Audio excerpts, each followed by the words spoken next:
le agradezco enormemente que nos tome la llamada Pedro Kumamoto, regidor de Zapopan, catedrático universitario y columnista. Él es gestor cultural por el ITESO y cuenta con una maestría en políticas públicas por el University College London. Regidor, muy buenos días. ¿Qué tal, David? Me da mucho gusto saludarte y gracias por la oportunidad de platicar con tu audiencia. Pues hemos leído con atención esta propuesta, regidor, que ha planteado para enfrentar la crisis de vivienda y pues prácticamente parece una fotografía de lo que también está pasando en ciudades como Tijuana, sobre todo con el tema de la gentrificación, aunque por lo que veo es sumamente complejo. ¿Por dónde arrancar para entender lo que está sucediendo con esto del tema de la vivienda en varias partes del país? Bueno, primero tenemos que entender que es un fenómeno global y es un fenómeno que se desprende a partir de distintas explicaciones.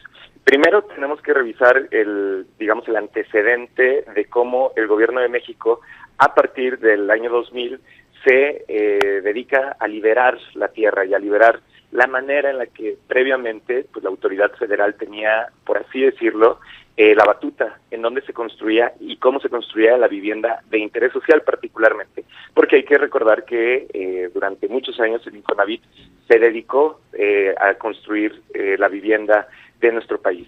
Entonces, esto es muy importante porque entonces lo que empezamos a ver es que en las ciudades grandes particularmente lo que empezó a suceder es que con una proyección articulada esencialmente solo sobre las ganancias se construía la vivienda. Ahora brinquemos 24 años. Durante estos 24 años, en donde por una buena parte del periodo, a excepción de este último sexenio, el Infonavit se había dedicado a básicamente ser una institución financiera que prestaba o que daba recursos a tanto los trabajadores y trabajadoras del país, como también a las grandes corporaciones de desarrollo de vivienda en nuestro país. Y entonces, ¿qué es lo que empezó a suceder? Que la vivienda social sí se construía, pero se construía en las afueras de las ciudades, desconectadas de los servicios públicos y de las oportunidades, es decir, lejos de las fuentes laborales, lejos de los espacios de educación, lejos de las grandes líneas de transporte público. Entonces, ¿qué pasa? Pues que las personas empiezan a mudarse de esos sitios, particularmente de los sitios que se construyeron después del 2000, y empiezan a abandonar sus viviendas. Esto genera un déficit de vivienda en nuestro país y en cada una de las grandes ciudades. Lo podemos ver en ciudades como Guadalajara, particularmente en Tlajomulco, lo podemos ver en Tijuana, lo podemos ver en Ciudad Juárez, lo podemos ver en el Estado de México, en donde enormes porciones de tierra donde nadie quiere vivir, pues empieza a deshabitarse. Entonces, ahí es donde pues nos lleva a donde estamos. Es decir, hay poca vivienda accesible o hay poca vivienda de interés social o por debajo del 1.5 millones de pesos, que es lo que establece la Cámara Nacional de Vivienda como el mayor porcentaje de vivienda que se está deseando en este momento. Y lo que sí tenemos es vivienda que se construye más de 5 millones de pesos para Airbnb, para utilizarlo como una suerte de inversión, esta crítica que se ha hecho de la financiarización de la vivienda, pero no tenemos nuevas unidades de vivienda que sean asequibles, que sean deseables, claro, que estén dentro de las centralidades urbanas. Por eso estamos viviendo esto que estamos viviendo. Y mire, regidor, que por eso le decía que parecía fotografía de Tijuana, porque aquí se trató de invertir de esa manera en vivienda en la zona este de Tijuana, en un bulevar que se llama 2000, pero pues poco a poco la gente empezó a dejar esos lugares y hoy hay un problema ahí gravísimos. Pero de ahí tendremos que brincar entonces, regidor, hacia qué tipo de soluciones se pueden comenzar a implementar, porque también me puedo imaginar, por lo complejo de lo que nos acaba de explicar, que llegar a un punto de equilibrio ante esta necesidad social claro, no se va a poder resolver pues a corto plazo. Ahí me imagino que habrá que dar muchos pasos a lo largo de los meses y los años para poder lograr un equilibrio. Desde luego, pero no va a ser el mercado regulándose a sí mismo, que es una ficción que han tratado de impulsar desde hace muchísimos años quienes creen que en una fantasía, que es precisamente que el mercado se autorregula. Lo que se necesitan son controles, es una autoridad que destine recursos, pero también que tenga la potestad para poder decir, en este espacio no se puede construir, en este espacio se tiene que elevar la vivienda, en este espacio también tenemos que tomar controles ante caseros abusivos, que no son la mayoría, pero que sí que los existen, en donde pues está dando un crecimiento de las rentas por arriba de la inflación, que es lo que marca finalmente la ley. Entonces, lo que necesitamos es voltear a ver este problema de vivienda como no un problema individual de, a lo mejor, tus amigos, tus hijos, tus parientes, que no le echaron ganas y que por eso no se están pudiendo hacer de vivienda. No, es un problema real en donde los salarios no están alcanzando al precio de los alquileres o al precio de la compra de una vivienda. Y esto no es algo que le pasa solamente a un joven en Tijuana porque no está echándole ganas.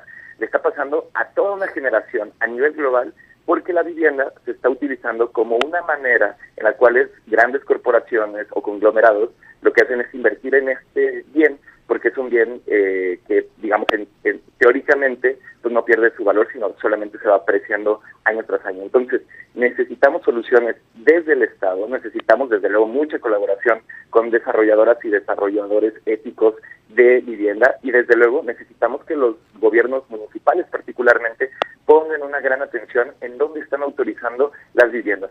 Va a ser en este Boulevard 2000 del que mencionas, en donde la gente se está yendo y se vuelve un problema de inseguridad, o lo vamos a impulsar en los espacios que ya están pues dotados de servicios, donde ya están las escuelas, donde ya hay agua, donde la gente quiere vivir, pero no le alcanza el día de hoy para vivir. Entonces, es cambiar el foco y dejar de pensar que la vivienda es una mercancía o un servicio y empezar a pensarla como un derecho que el Estado tiene la obligación de impulsarla, de coadyuvar junto con los particulares y desde luego de impulsar desde los distintos mecanismos que tiene para normarlo. Uno de ellos, los planes parciales de desarrollo o los polígonos que se están impulsando desde los ayuntamientos.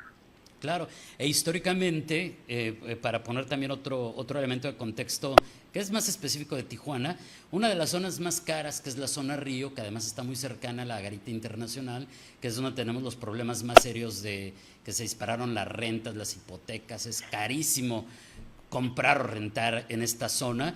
Ahí está uno de los Infonavits, regidor, que históricamente Claro. han sido más importantes de la historia de nuestra ciudad. Entonces, pues ahí es algo que nos pone en contexto lo que estamos viviendo. Ahora, ¿qué tan complicado sería regularlo, por ejemplo, en el área de las rentas, pues legislando topes como esto que usted también narra en su análisis respecto a lo que se está buscando hacer, por ejemplo, en la Jefatura de Gobierno de la Ciudad de México, porque también son algo viable pero complicado? Claro. Bueno, pongamos algunos ejemplos internacionales. También es algo que se ha discutido prolíficamente, por ejemplo, en Portugal y en España, al respecto de tope de rentas y, por otro lado, también tope a nuevos Airbnb. Es decir, por poner un ejemplo, en Lisboa, ya a partir del año pasado, no se aceptan nuevas unidades de Airbnb, no es que se haya acabado el Airbnb, lo que dicen es, pues ya tenemos suficientes unidades y ya no vamos a permitir que se instalen más.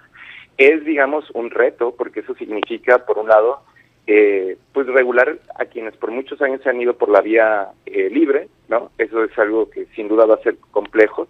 Va a ser complejo también tener un padrón de precios de renta, porque finalmente para que el Estado pueda decir no vas a aumentar más que la inflación, pues necesitas conocer cuál es el precio de arranque de dichas unidades habitacionales. Entonces, es algo complejo, sin duda, es algo que requiere no solamente intención y vocación política, sino también requiere pues una infraestructura que conozca de estos temas. Una, por cierto, tiene que ser profundamente técnica y tiene que entender y poder poner sobre la mesa también, vamos a llamarlo así, una discusión política técnica que por muchos años se ha llevado más bien desde una lógica de creer que el mercado regula. Entonces se necesitan, pues, insisto, todos estos elementos de análisis técnico. Pero creo que es posible, ha sucedido en otros países, digamos, ejemplos, tenemos Viena, por ejemplo, el principal tenedor de vivienda social en la capital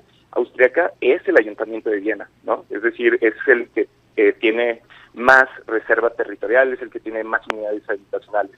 O tenemos otro ejemplo que podría ser completamente no sospechoso de ser un caso, pues digamos, poco socorrido por quienes creen que el mercado se regula, solo que es Singapur, en donde la tierra la tiene el Estado, es decir, nunca es de particulares, es de, digamos, del gobierno de Singapur, por el entendimiento que tuvieron muy adecuado de que desde un principio sabían que la tierra era un bien escaso y que por lo mismo el valor iba a ser enorme y al subir el valor pues la gente no iba a poder acceder a ella. Entonces, con estos casos lo que podemos ver es que la manera en la que hemos enfrentado la crisis de vivienda en nuestro país, podemos darnos cuenta de que no lo estamos haciendo de manera, pues digamos, bueno, ya se está haciendo porque se ha presentado una reforma constitucional y una reforma legal para el Infonavit y creo que es algo de celebrarse, pero que por muchos años dejamos esta discusión pendiente, dejamos esta discusión que es necesaria y que en Tijuana, en Zapopan o en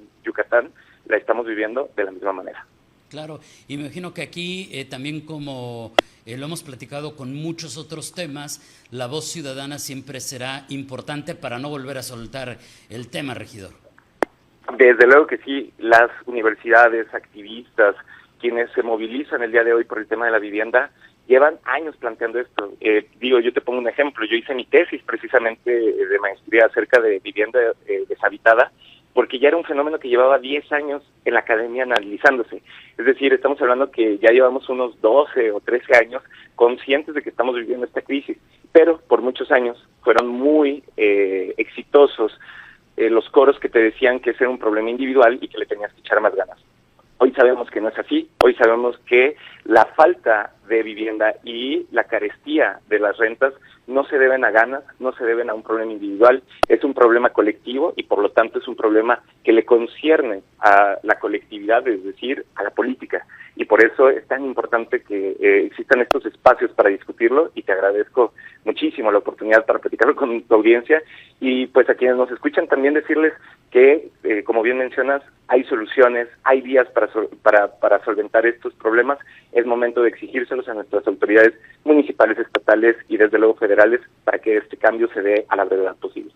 Regidor, le agradezco enormemente este tiempo, gracias por ayudarnos también a entender un poquito mejor esta situación que yo, como decía al principio, es bastante compleja.